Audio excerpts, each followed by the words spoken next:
All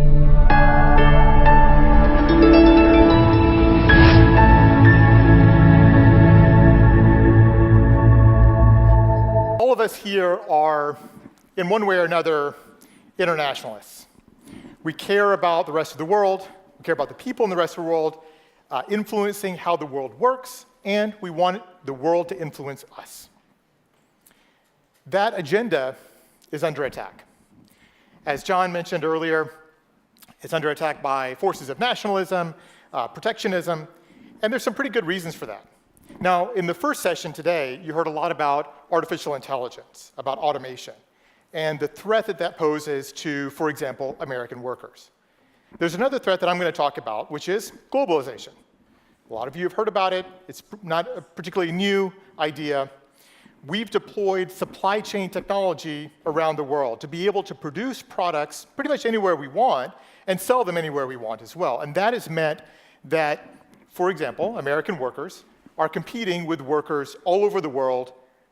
And what I'm here to talk about is how unfair that competition has been for decades. I'll give you an example. There's a building in Dhaka, the capital of Bangladesh. It's an 8-story building. First story was banks and shops. The next few stories were just layer upon layer of apparel factories stacked on top of those banks and shops. About 5 years ago, cracks started to form in that building. And the workers in the banks and shops got to go home because it was an unsafe working environment. But the workers in the factories, those women were not allowed to go home for fear of losing their jobs. They didn't have a way of raising any concerns, and they didn't have any better jobs to go to. What happened next was the biggest industrial disaster in the history of the apparel sector. The Rana Plaza factory collapse. 1,100 workers died in this disaster.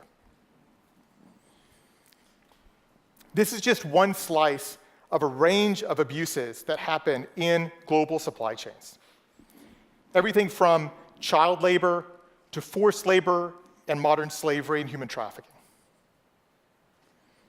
Now, if those abuses weren't bad enough for the people actually experiencing them, they also mean pretty stiff competition for legitimate workers. No worker, whether they're a Bangladeshi worker or an American worker, should have to compete with child workers or slaves. It's just not fair. Now, in response to this, industry mobilized, and they threw everything at the wall to see what they could do to fix this. They tried hotlines, they tried telepresence robots, they tried blockchain. 5 years on, not a whole lot has changed. If we go back to the 70s, that's when my parents immigrated from India to the US.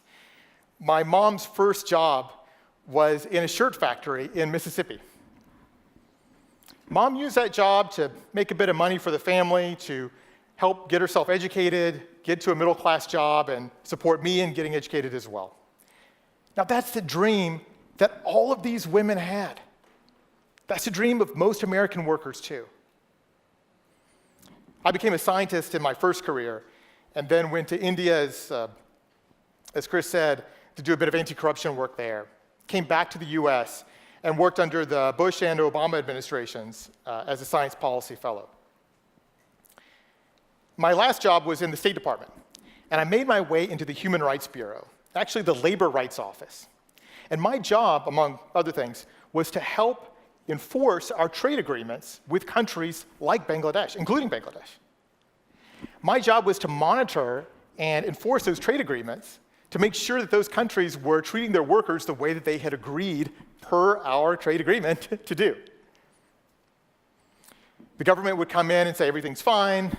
The labor unions would come in and say everything's not fine. But there wasn't a whole lot of objective data upon which to make this decision. And there definitely wasn't any information for workers. And when I traveled to Sri Lanka, to Bangladesh, as part of this job, I saw that all of these workers had mobile phones. All these women were constantly texting on their phones. I thought, wouldn't it be great if you could connect those workers together and help them flag issues in factories, help them direct other workers to better factories, and use that data in other ways too. So that's why we built LaborVoices. We connect directly with workers in these supply chains through the phones that these workers already own. We survey these workers regularly. We build out a database of factory conditions. We help workers know where the best jobs are. We help the factories that are doing the best actually rise above their peers. And we help brands too. I'll give you an example. We helped a major sportswear brand in Turkey.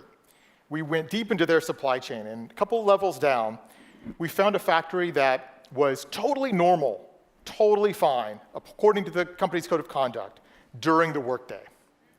But at night, an unauthorized shift came in of Syrian refugees working under sweatshop conditions.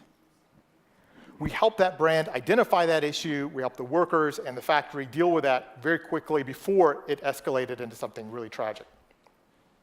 And since then, we've worked with a lot of other companies and a lot of sectors, governments, impact investors, foundations and donors, as well as labor organizations. We've reached tens of thousands of workers, millions of co-workers of those workers in hundreds of factories around the world. And what we found is that workers really like doing this. They really like talking about their employers, they like helping other workers, and they like finding out where the best jobs are, shockingly. Right? And now we've done things that nobody else has done.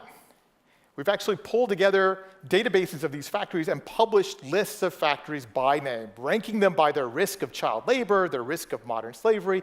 We've been able to measure symptoms of human trafficking and modern slavery in apparel sectors with this mobile technology.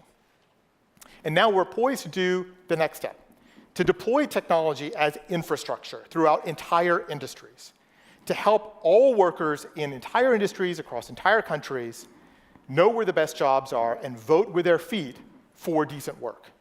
Help the employers rise above the competition so the ones that are doing it right have better market access than the ones that don't. And actually help local governments enforce their labor law like they should have been doing for a long time, using the latest technology. And my dream is that eventually we'll use this data to inform, to help craft and enforce balanced trade agreements, to help create decent jobs overseas, to help have fair competition for American workers back home, and to try to heal some of the damage that's been done by unfair labor practices for so many decades.